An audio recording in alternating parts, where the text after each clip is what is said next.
안녕하세요. 전 안랩에서 엔드포인트 제품의 프리세일을 담당하는 추상욱입니다. 급변하는 IT 환경에서의 다양한 보안 위협으로부터 사용자의 편의성을 최대화하고 PC 리소스 사용을 최소화하며 관리자의 운영 안정성을 극대화할 수 있는 안랩의 신규 보안 플랫폼인 EPP에 대해 소개해드리고자 합니다.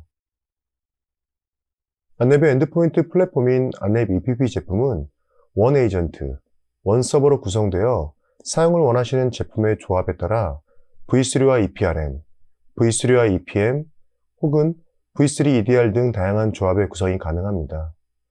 또한 화면에서 보시는 것처럼 V3부터 EDR까지 5가지 솔루션을 하나의 서버에 하나의 에이전트로 구성이 가능하기에 사용자 PC 리소스 최소화가 가능합니다.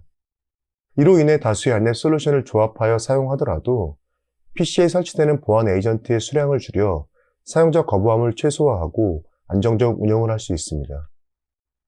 안랩의 보안 플랫폼인 EPP 도입 전의 업무 대응 프로세서를 보시면 내부 보안관리 서버에서 발생하는 위협 탐지 이벤트는 SOC에 전달이 되고 관리자는 SOC로부터 이를 공유받아 관리 서버의 이벤트 위협 분석을 수행합니다.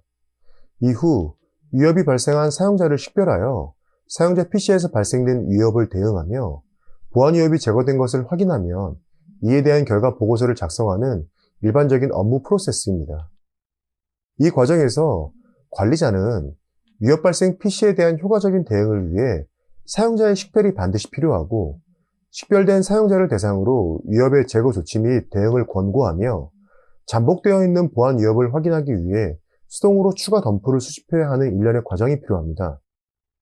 이 과정에서 저희가 주의해야 할 부분은 이벤트 발생 이후 휴가나 출장 등으로 인해 부재 중일 수도 있는 사용자의 식별이 반드시 필요하고 사용자의 식별이 불가능하다면 보안 위협을 제거하는 데 어려움이 있다는 것과 전체 사용자를 대상으로 보면 데이터 수집의 어려움으로 인해 어딘가 존재할 수도 있는 잠재적인 보안 위협을 수용할 수밖에 없다는 부분입니다.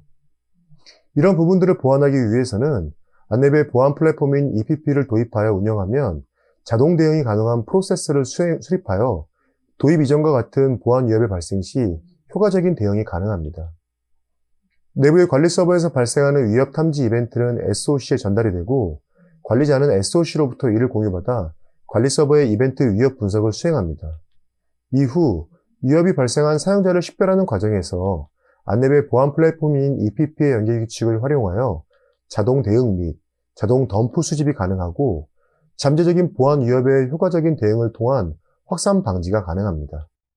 즉, 사용자의 휴가나 출장 등으로 인한 사용자의 부재 시라도 관리 서버에 수집되어 있는 이벤트를 기반하여 자동 대응 프로세스를 수립할 수 있어 사용자의 식별이 불필요하며 수립되어 있는 EPP 연계 규칙의 자동 덤프 수집 및 자동 대응을 통해 안정적인 운영이 가능합니다.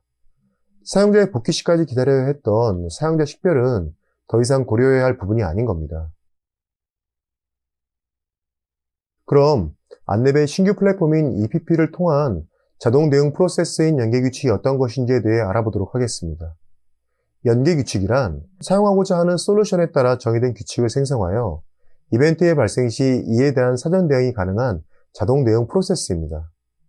예를 들어 V3 솔루션을 운영 시 랜섬웨어나 트로이안 등 특정 악성 코드의 감염이 우려되어 이에 선제적으로 대비하고자 한다면 악성 코드명을 사전에 등록하여 해당 이벤트 발생 시 확산 방지를 위한 공유 폴더 해제 및 악성 코드 검사를 재수행하고 안리포트 수집을 통해 잠재적인 위협을 대응합니다. EDR 솔루션을 도입하신다면 알려지지 않는 계정 탈취와 랜섬웨어 행위, 시스템 설정 변경 행위 등 포멀한 다수의 이벤트가 발생한다는 가정하에 해당 이벤트가 발생 시 악성 코드 검사와 EDR의 네트워크 차단 기능을 통한 위협 통제가 가능합니다.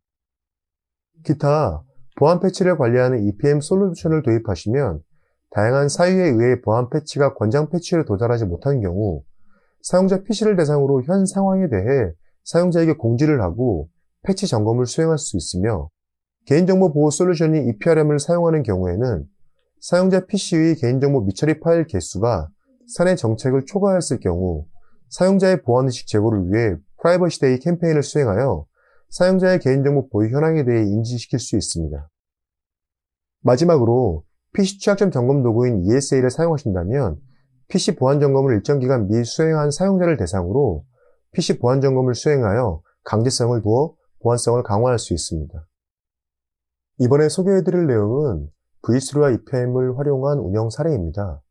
크게 불법 프로그램을 사용하는 사용자 제어와 PC의 보안 취약점을 통한 악성 코드 유포 상황이 발생하는 경우 EPP를 통해 이를 제어할 수 있는 방법에 대해 설명드리도록 하겠습니다. 첫 번째로 EPP와 V3, EPM을 사용하는 경우 많이 볼 수 있는 상황인 사내 정책상 금지 프로그램에 대한 탐지 및 대응 사례입니다. 정보 유출이 가능한 메신저 프로그램들에 대한 탐지 및 이를 대응하기 위한 보안 강화 체계 구성이 필요한 경우가 있습니다. 이런 조건에 대응하기 위해서는 EPP 콘솔을 통한 EPM 권고, 금지 소프트웨어 관리 정책을 적용하고 금지 소프트웨어 정책 적용 중 사내 금지 프로그램이 ABC 메신저라고 하는 특정 프로그램을 사용 금지 목록에 등록합니다. 또 사내 보안 정책에 따라 금지 소프트웨어의 메신저 프로그램에 대한 제어 정책을 설정을 하고 최근 검사 이력을 확인하여 설정된 조건에 부합한 사용자 PC를 탐지합니다. 설정된 조건에 부합한다면 연계 규칙을 통한 탐지 및 대응이 가능합니다. EPP 콘솔에서는 다음과 같이 연계 정책을 설정합니다.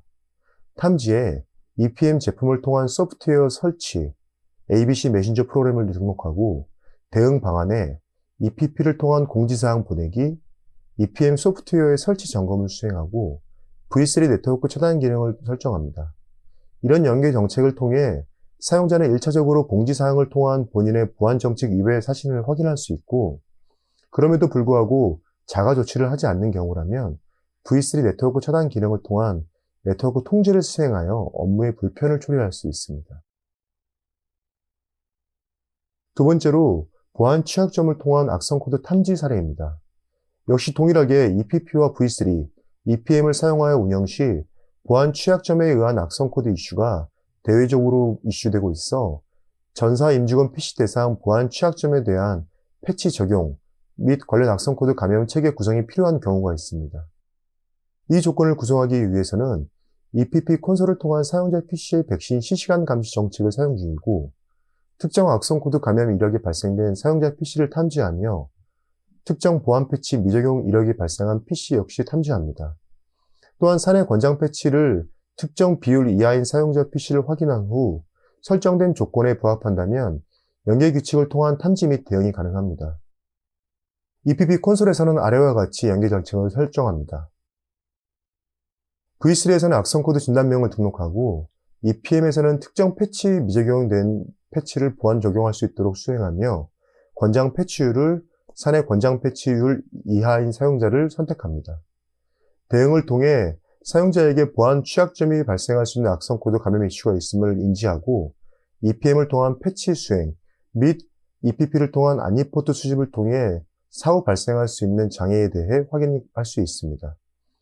이런 연계 규칙을 통해 사용자는 공지사항에서 보안 위협을 확인하고 보안 패치를 자동으로 수행하며 안니포트 수집 및 공유 폴더 해제 등을 통한 보안 강화가 가능합니다.